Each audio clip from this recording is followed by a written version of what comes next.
Assalamualaikum warahmatullahi wabarakatuh.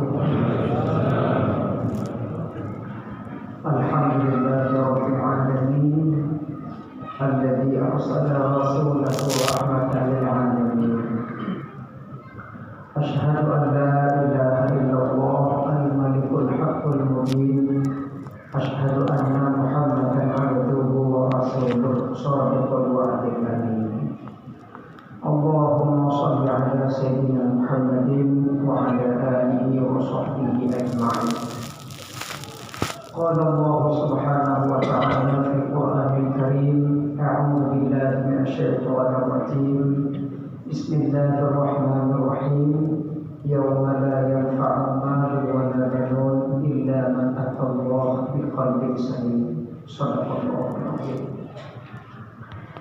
Bersyukur kita kepada Allah, hari ini sudah kita jalani ibadah puasa hari yang ke-20 bagi yang nampak bulan, hari yang ke-19 bagi yang tak nampak bulan, hari yang ke-13 bagi yang datang bulan.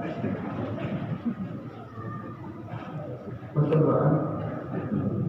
Semoga puasa kita berakhir dengan sempurna, mencapai target la'allakum tattaqun.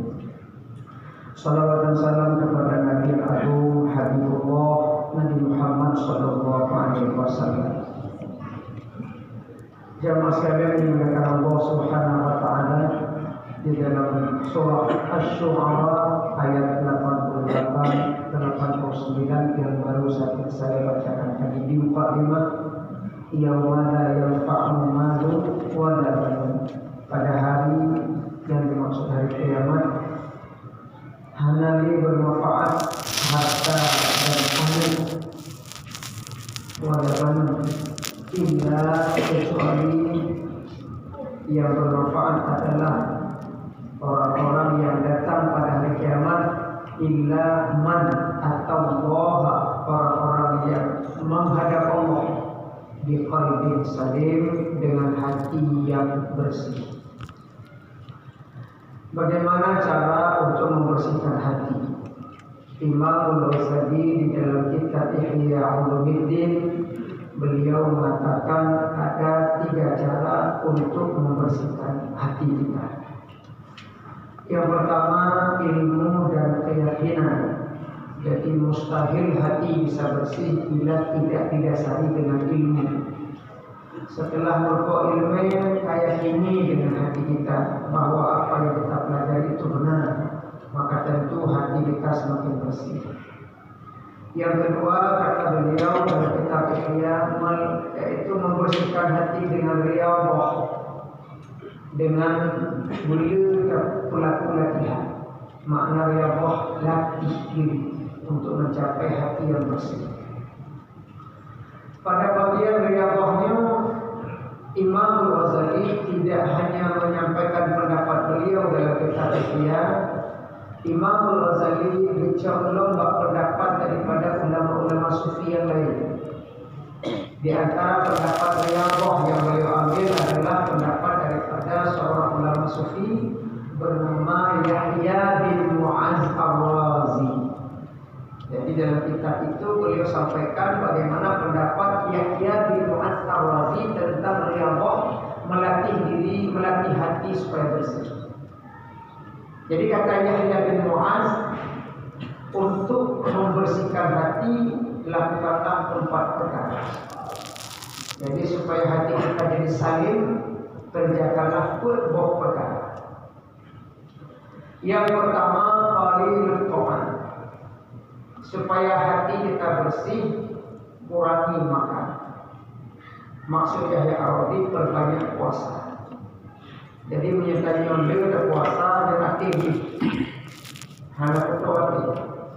Jadi terdorong kita untuk beribadah kepada Allah, terdorong kita untuk mensucikan hati menghadap Allah lewat kurangi makan. Karena menyulit dan maju ni Allah berdinut pada hati itu hati.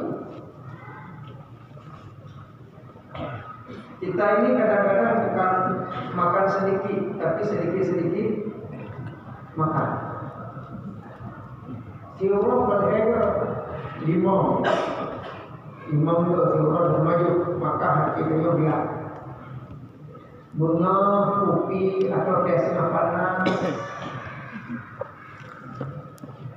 bukan bumbu posisi kopi ulu padahal bukan ulu ada ulu akhirnya dulu karena jempol pokok bakso hari ini mengajar maghrib minasanya jadi siuran imam berdoa sehingga hati kita malas untuk beribadah. 8. Setahun yang lalu ada keluar artikel di Islam di Indonesia yang ditulis oleh seorang dokter spesialis Aceh. Artikelnya dipegang bahwa penyakit tertinggi kolesterol dan hipertensi itu orang Aceh. Urut Aceh paling itu penyakit kolesterol, sebelumnya stroke dan hipertensi darah tinggi. Yang paling dominan kena penyakit stroke dan darah tinggi adalah tokoh kampung. Dia perlu kita yang pegangnya artikel yang ditulis oleh spesialis dokter spesialis Aceh terjadi emosi dari ini. Saya baca sampai habis. Yang dominan dihinggapi kolesterol, stroke, hipertensi itu tokoh Pak Isi, Tuhaku, Pak Kadu, tolong keluarga yang hampir pada yang mana lain termasuk penceramah yang hidangan ketemu melepai hidangan ketemu haru betul dia begitu tengok gastro ada wasir ambil dari mana asalnya banyak makan jadi sedikit makan. Padahal Nabi mengajarkan kita bahwa terlalu banyak makan. Umar bin Khattab seorang khalifah karena beliau sekali makan banyak mencampur makanan, rakyat protes. Jadi rakyat protes Umar bin Khattab karena satu piring berbagai macam jenis menu. Itu Umar bin Khattab kenapa begitu banyak makan? Kok banyak kali menu? Berarti tanya makanan Pak Hakim dia menu. Kalau dua saja nasi sama telur, nasi sama ikan, atau nasi sama ayam cukup. Tidak hanya saja makan ini dari 1 sampai 10 hanya dia. Sehingga terakhir penuh. Yang batu hanya dia itu. Dona jenis ini. Tidak hanya laki-laki, urinan tidak boleh lagi. Saya memantau kalau di acara pesta. Ada seorang ibu penampilannya begitu feminin, pakaiannya feminin, gaya jalannya bergerak gemuran, sifatnya tinggi, bang bibi, merah, make up, pokoknya. Menyatakan ya Allah, depan langsing ada seksi dari ibunya, tapi waktu itu beliau bukan seksi. Antara ibunya orang berjauh. Nah berakhirlah dia dengan hati yang gelap oleh karena banyak makan. Rasulullah makan dengan 3 jari, tapi ada yang mengatakan 4 jari. 2 jari tidak pernah. 2 jari sombong, 3 jari sunnah, 4 jari masih kategori sunnah, 5 jari jumo. Mereka berdua ini menghanampur Pak. Kita mau boleh itu menghanampur. Tapi ada yang 5 jarinya sudah bikin drama, agak hampir. Ya, jadi kembali kepada adab kita di dalam mengkonsumsi makanan agar hati tidak dilarang. Kata ulama Yahya bin Mu'az, kurangi makan agar hatimu jadi bersih.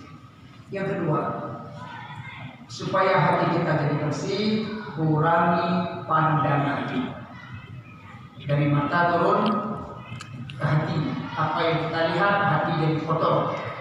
Dan hari ini Pak, inilah sumber kotor hati kita. Kata Jaloluddin, si putih Tuhan muda dari anak ini orang yang merusak anak kita lewat pandangan. Maaf, kalau nggak percaya coba anak kita baru pulang pesantren, nggak pernah pegang Quran, padahal dia sudah hafal Quran di pesantren. Tapi ketika dia lama 1 bulan saja bapak kasih ini, dia tengok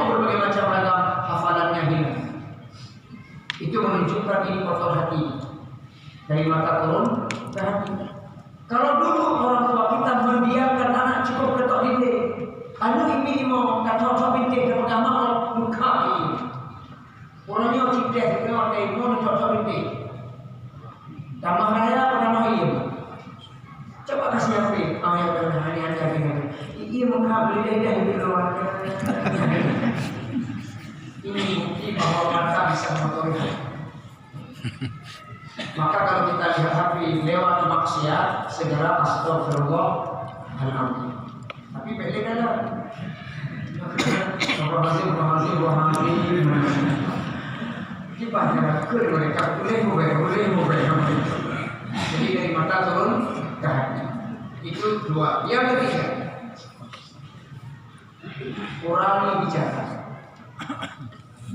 Qalil kalam, sedikit berkalam.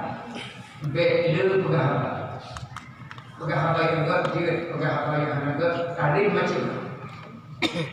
Al-yawma nakhtimu ala afwahihim wa tukallimuna aydihim wa tashhadu arjuluhum bima kanu yaksibun. Pada hari kiamat mulut kita dikunci oleh Allah. Yang berbicara tangan, yang menjadi saksi adalah kaki. Oh dia kata yang maju mengucap baru terakhir ditanya mulut, lidah kita. Maka sang lidah ketika ditanya oleh Allah lebih sulit pertanyaan daripada anggota tubuh yang lain. Sehingga lidahnya demon protes. Ya Allah, pakar giliran hidup kau katakan saya. Dua perkara menjawab kau hadidah gara-gara engkau banyak tumpah darah dan gara-gara engkau banyak lahir anak zina. Karena waktu itu kenapa? Lebih daripada diri banyak bicara kotor daripada bersih. Maka kembali kepada hati kita yang dari kotor. Man kasura kalamuhu kasura saqatuhu. Siapa yang banyak cakap banyak salah. Wa man kasura saqatuhu kasura dhunubuhu. Siapa yang banyak salah banyak dosa. Wa man kasura dhunubuhu dakhala an-nar. Siapa yang banyak dosa tentu banyak pasti dia masuk neraka. Maka berangkat dari lidah yang kotor, hati kotor, ujungnya neraka. Yang keempat, cara membersihkan hati, latihlah dengan menjadi orang yang pemaaf, kata Yahya bin Mu'adz ar-Razi. Supaya hati kita jadi bersih, jadilah pribadi yang pemaaf. Tak lama lagi kita 1 Syawal. Ini sudah puasa malam ini 21. Tak lama lagi kita akan hari raya. Maka jadikan pribadi kita pribadi yang pemaaf. Kalau kita malas memaafkan orang, maka yang susah kita sendiri. Orang malam berfikir hendak fikir dia. Tapi kita dia mula-mula dia apa ada benar bro. Kita nyoba dengan pemaaf yang mutahro, hati kita jadi keras. Maka pemaaflah sesama kita. Tidak ada manusia yang tidak bersalah. Pasti semua kita ada lemah dan salah. Maafkan orang lain pasti memaafkan kita. Saya kira itu saja sebagai pesan-pesan. Karena malamnya pengumuman Pak Kecil, pengumuman Pak Tua BKN, pemilihan belum malamnya lomba pidato. Terima kasih. Wassalamualaikum warahmatullahi wabarakatuh.